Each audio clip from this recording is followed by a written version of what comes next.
Welcome to the October 2021 issue of Canola Quick Bytes by the U.S. Canola Association. Capitol Hill. Congress faces a high-stakes agenda in the coming weeks, notes Tom Hance of the U.S. Canola Association in the USDA blog. It just passed a continuing resolution to keep the government functioning, as well as disaster assistance for farmers.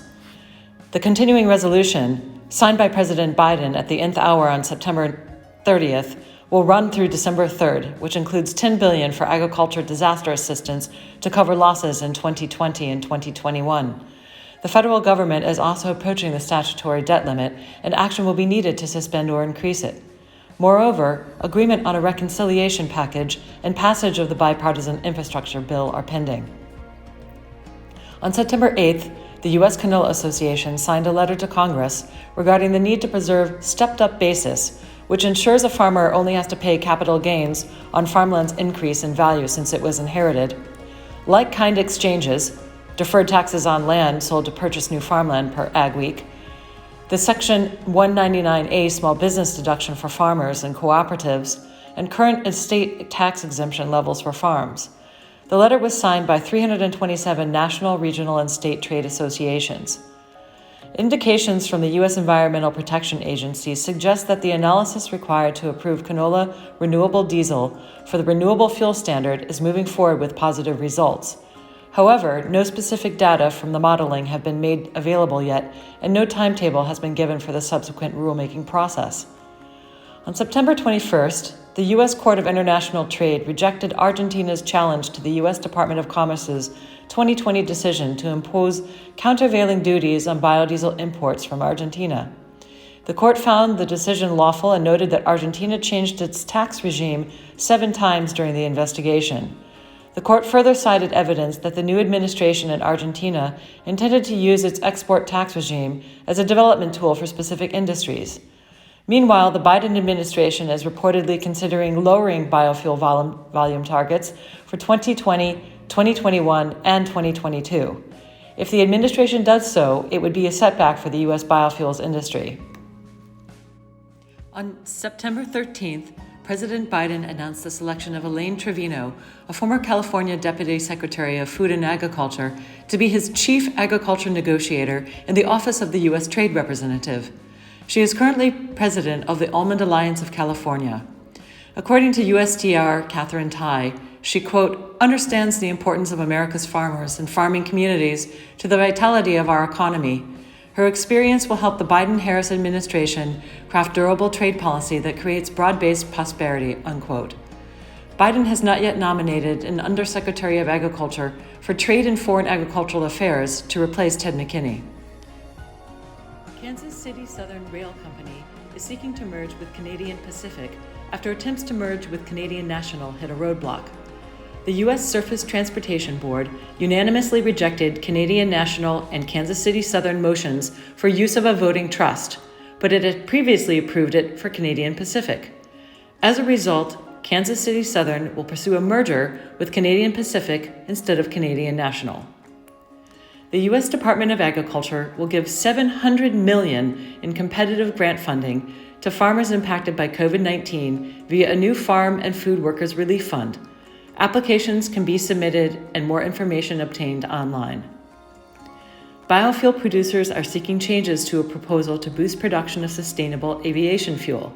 The proposed changes focus on how carbon-saving benefits of producing the fuel would be measured. Biofuel producers believe the current plan is biased and too ambitious and will not work without tapping into feedstocks like ethanol and soybean oil. They want the model to determine eligibility for the tax credit to allow them to participate. Agronomy. Members of the International Oilseed Producers Dialogue, or IOPD, including the U.S. Canola Association, adopted a declaration about climate action and agricultural sustainability. They state, demand for vegetable oils and oilseed products continues to be strong, and oilseed producers are well positioned to be vital partners in global food security in the fight to address climate change. Vegetable oils and protein meals provide a nutrient-dense food source for humans and animals and are a readily available, renewable, climate-smart alternative to fossil fuels. IOPD members are committed to growing sustainable crops in harmony with the environment and our communities, while also ensuring family farms remain economically viable for current and future generations, unquote. To this end, IOPD members call on their governments to advance these policy philosophies for sustainable food systems. Science and innovation play a central role in meeting global food and climate change goals. Existing environmental practices provide a strong base to leverage and build on. Comprehensive trade liberalization is required to meet global food and renewable energy demand. No one solution will address climate or production challenges. Agriculture Secretary Tom Vilsack said the United States is forging an international coalition of like-minded countries to pursue the same farming sustainability goals as the European Union, but in a different way, according to the Hagstrom report. Quote, "We want to make sure that there is a strong, articulated message that is in support of productivity growth, not necessarily at the sacrifice of climate and sustainability," unquote, he says, in criticism of the EU's farm-to-fork strategy. Brussels and Washington both aim to make agriculture climate neutral, but differ on how to get there. Nutrition and health. Canola meal improves the environmental footprint of milk production, reducing methane emissions and nitrogen losses while boosting milk production, according to the September 2021 issue of the Journal of Dairy Science.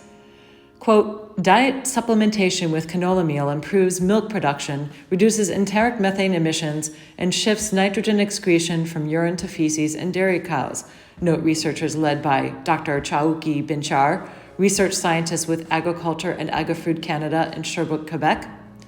They found that methane, expressed as a percentage of gross energy intake, declined as the amount of canola meal in the diet increased. This energy was captured in greater milk production rather than lost to the atmosphere.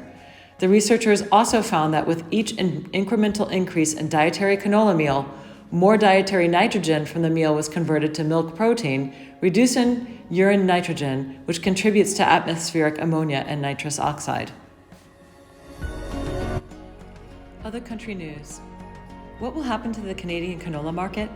The Manitoba Cooperator reports that production uncertainty has shaken it for quite a while and will continue to do so as a result of droughts. Canada is expected to have its smallest canola crop since 2007, and prices are rising, topping $900 per ton in Alberta and in the upper 800s in Saskatchewan. Saskatchewan's canola harvest is underway and about 44% is ready to straight cut. Yields have been around 20 bushels per acre. However, there have been issues with regrowth due to rain. Justine Cornelson of the Canola Council of Canada warns northerly farmers. Quote, "Be very cautious and aware of your pre-harvest intervals, and that if you have desiccated a crop already with a certain product, likely you're not going to be able to go in with that same product again," unquote. Due to droughts in Canada and a steady global demand for canola oil, stockpiles of canola are plunging and canola prices are skyrocketing. Inventories of canola dropped by 49% to 1.8 million. Droughts in Canada are also affecting Australian canola prices. As global demand for canola remains high, Canadian farmers are unable to meet market demands, driving prices up across the globe. Australia's market is experiencing record high prices at more than $900 a ton. This opens the door for Australian canola to find its way into new markets. Latest industry news. Global Ag Risk Solutions Corporation and Corteva Agriscience have teamed up to create the first insurance protection for Canadian canola farmers. Called the Heat Advantage, it will be included with Brevant Seeds Nexera canola for growers in Saskatchewan, Manitoba, and Alberta as of 2022. The insurance will cover acceptable yield losses on canola from heat blasts. About the USDA. Ted McKinney, former USDA board member and USDA Undersecretary of Agriculture for Trade and Foreign Agricultural Affairs, is the new CEO of the National Association of State Departments of Agriculture, or NASDA. He aims to set new horizons for NASDA and ensure agriculture thrives in all 50 states and 4 territories. He will succeed Barb Glenn, who retired. The USDA will host its autumn annual meeting in Nashville, Tennessee, Monday through Wednesday, November 8th through 10th, barring COVID-19 interference. All USDA members are welcome to attend. Registration is online. Get social with us on Instagram, LinkedIn, Facebook, Twitter, YouTube, and TikTok. Want to promote your products or services to canola producers and industry members? Visit our advertising pages online to find specs, deadlines, and rates to advertise in this monthly e-newsletter or on uscanola.com.